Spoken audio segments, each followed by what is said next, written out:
Un, deux, un, deux. J'espère que tu vas bien. Je suis ravi de te retrouver dans cette nouvelle vidéo. Et d'ailleurs, je commence cette vidéo par vous remercier. Vous avez été nombreux à regarder ma dernière vidéo. Vous avez été nombreux également à commenter, à partager. Donc c'est vraiment un plaisir pour moi de voir que mes vidéos peuvent vous apporter le maximum de valeur possible. Comme prévu et comme à mon habitude, je vais dans cette vidéo vous apporter toujours un maximum de valeur, toujours vous apporter mes points de vue. Peut-être parfois je vais pouvoir dire des conneries, évidemment. Éternel étudiant, on s'autorise aussi parfois à dire des choses qui ne sont pas réellement exactes.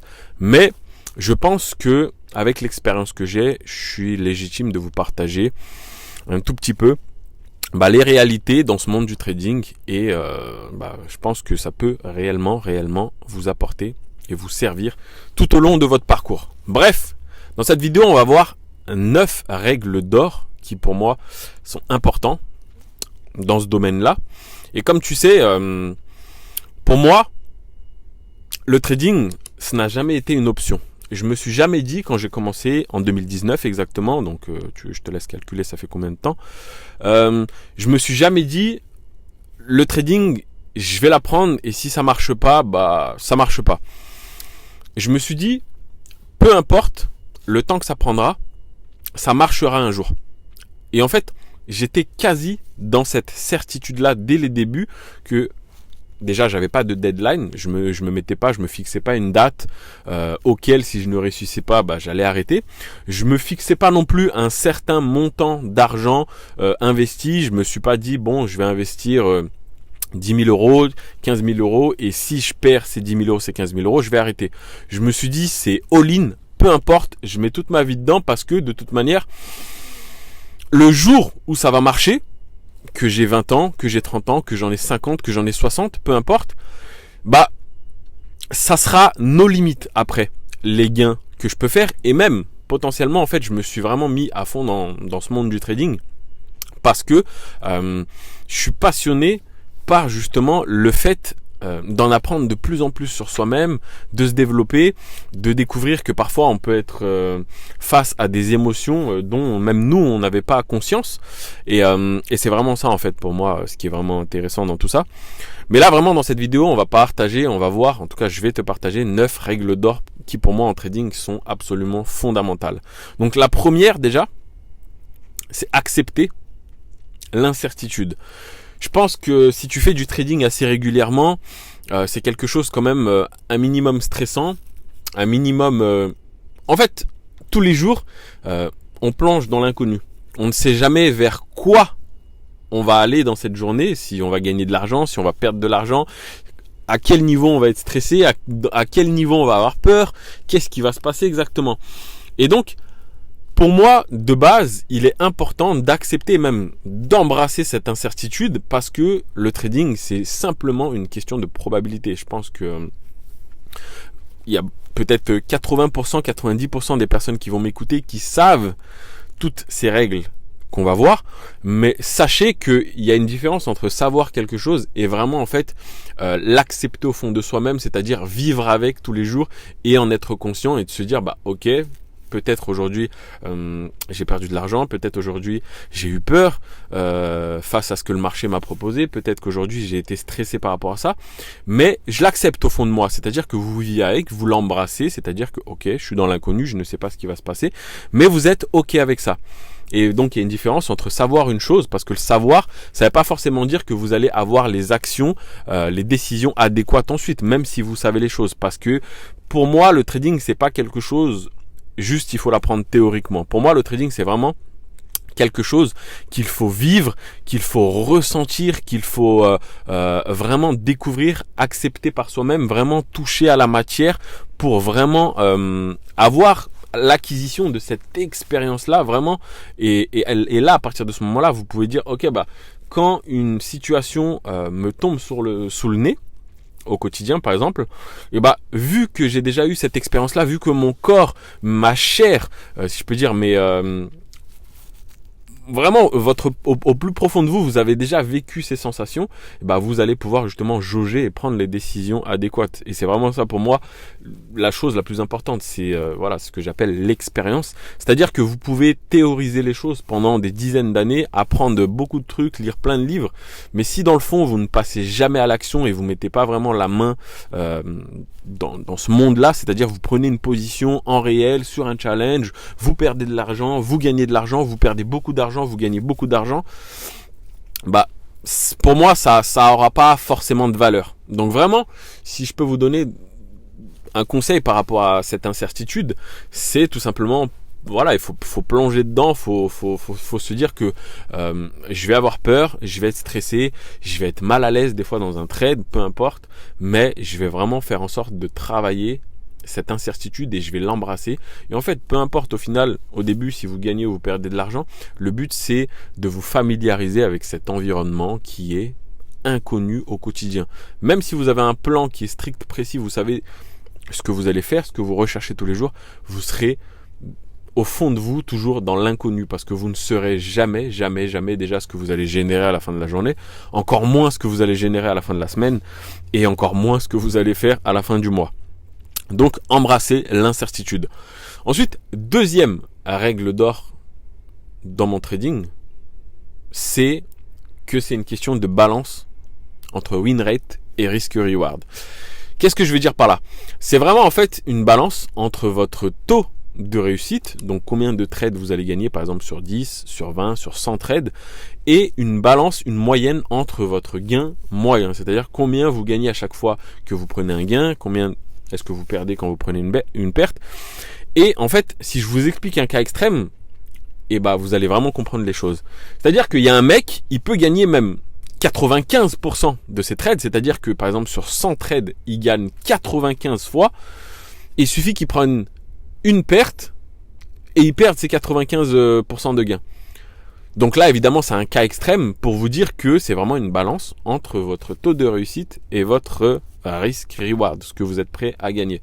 Et au contraire, dans le cas extrême, dans l'autre sens, vous pourrez perdre 85% de vos trades et un seul de vos gains est gagnant et vous pouvez générer de l'argent. Et c'est vraiment en fait, là j'ai pris deux cas extrêmes, mais c'est tout simplement pour vous schématiser un peu cette chose, que c'est vraiment une question de balance. Et moi je vous conseille de faire quoi? Je vous conseille encore une fois, toujours évidemment, de vous pencher vers quoi? Vers vous-même et donc vous comprendre, savoir ce qui vous correspond. Est-ce que vous êtes à l'aise quand vous perdez beaucoup de trades? Est-ce que vous êtes mieux quand vous gagnez plus souvent? Et du coup, faire la balance la plus optimale pour vous-même entre justement votre win rate et votre risk reward.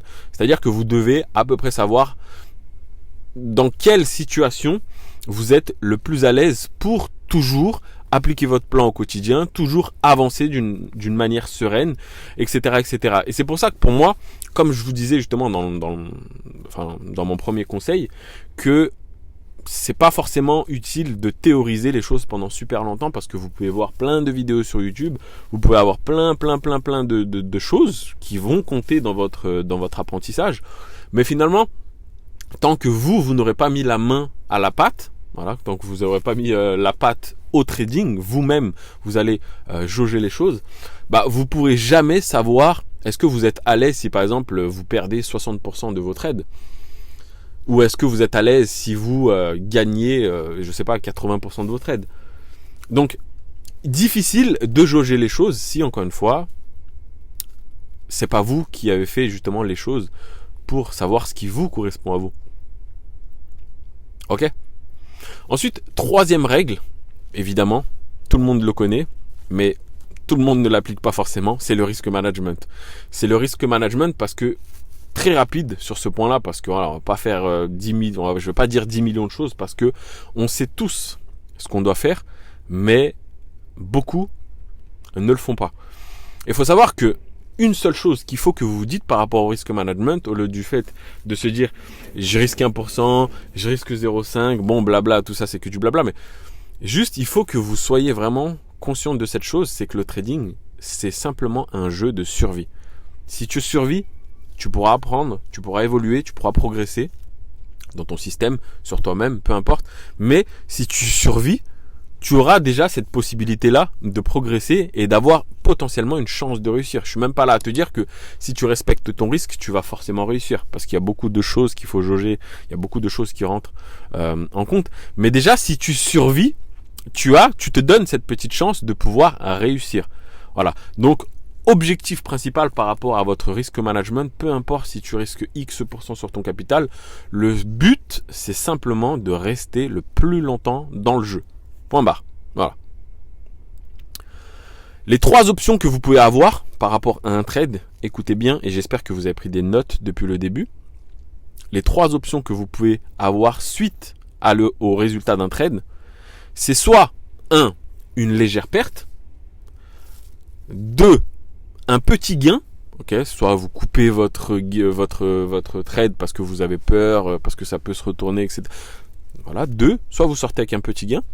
3, soit vous sortez avec un gros gain, c'est-à-dire que vous avez votre TP, mais vous avez décidé d'enlever votre TP et vous dites, bon, bah, je vais laisser couler plus loin pour essayer d'avoir plus de gains, etc. Donc, soit vous sortez avec un gros gain. C'est les 3 options que vous pouvez avoir. Légère perte, petit gain ou gros gain. La 4e option ne doit jamais arriver. C'est-à-dire prendre une grosse perte. Ça, c'est la seule chose dont il va falloir vous battre tous les jours pour que cela n'arrive jamais. Vous ne devez jamais prendre une grosse perte. En tout cas, par rapport au risque que vous êtes prêt à accepter. Évidemment, grosse perte, encore une fois, il faut prendre en perspective. Est-ce que pour toi, 1% c'est une grosse perte? Est-ce que pour toi, 3% c'est une grosse perte? C'est en fonction, encore une fois, de toi-même. Tu vois, dans toutes mes vidéos, je suis pas là à te dire, ouais, c'est comme ça que tu dois faire. Oui, il faut que tu m'écoutes à 100%. Je suis toujours en train d'essayer de t'éduquer, excuse-moi d'employer ce mot-là, mais je suis toujours en train, en fait, d'essayer de te dire, de te retourner vers toi-même, vers ta propre personne, ce qui te correspond à toi. Et peut-être que dans ma façon de parler, voilà, peut-être que tu te rends compte un petit peu que j'y mets toujours de l'énergie, c'est pour que tu te rendes compte que moi je suis pas ton moniteur, je suis pas ton mentor, je suis pas un coach, je suis personne pour te dire ce que tu dois faire. Je suis simplement, dans toutes mes vidéos YouTube, je suis simplement en train de te dire d'essayer de regarder ce qu'il y a à l'intérieur de toi et d'essayer de faire du trading par rapport à ce qui te correspond. Moi, si tu veux savoir, j'ai jamais fait de copy trading, j'ai jamais dit à quelqu'un vas-y envoie-moi des signaux parce que dès le début je me suis dit en fait peu importe l'argent que je perds là-dedans en fait. Moi je veux apprendre de moi-même, je veux me faire ma propre expérience, je veux aller vraiment dans ce qu'il y a à gagner là-dedans et à perdre aussi. C'est soit je suis 100% responsable de mon échec, soit je suis 100% responsable de ma réussite. J'espère que c'est bien clair pour toi et qu'on est sur la même longueur d'onde. Ensuite, 5e point, il faut que tu sois ultra confiant. Et ça peut paraître un petit peu bizarre encore une fois à dire. Parce qu'on se dit ouais mais l'ultra confiance ça peut mener à des mauvaises choses.